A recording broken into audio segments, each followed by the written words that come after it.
Friends welcome my channel. இன்றைக்கி நம்ம சௌச்சோ வச்சு ஒரு சட்னி பண்ணலாம். நான் இப்போ ஒரு சௌச்சோ எடுத்து நல்லா கழுவி கட் பண்ணி வச்சுருக்கிறேன். தோல் சீவிட்டு இப்போ ஒரு கடாயில் எண்ணெய் சேர்த்துக்கோங்க. ஒரு ஸ்பூன் உளுத்தம்பருப்பு, ஒரு ஸ்பூன் கடலைப்பருப்பு சேர்த்து வறுத்துக்கோங்க. ஒரு கைப்பிடி சின்ன வெங்காயம், ஒரு 10 பல் பூண்டு சேர்த்து வறுத்துக்கோங்க.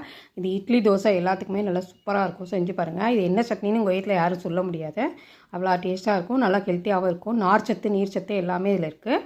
இது கூட வந்து காஞ்ச மிளகா காரத்துக்கு நான் 5 சேர்த்துருக்கேன். ஒரு 2 தக்காளி சேர்த்துருக்கேன். உங்கள் காரத்துக்கு மாதிரி நீங்கள் மிளகாய் சேர்த்துக்கோங்க.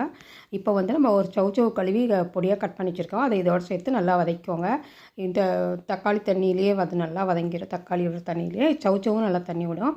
இப்போ தேவையான உப்பு சேர்த்து ஒரு அரை ஸ்பூன் கொத்தமல்லி, ஒரு அரை ஸ்பூன் சீரகம் சேர்த்துக்கோங்க. நான் வறுத்த கொத்தமல்லி சேர்த்துருக்கேன். நீங்கள் வறுக்காத கொத்தமல்லி தான் முன்னாடியே நீங்கள் உளுத்தம்பருப்பு சேர்க்கும் போதே கூட சேர்த்துக்கலாம்.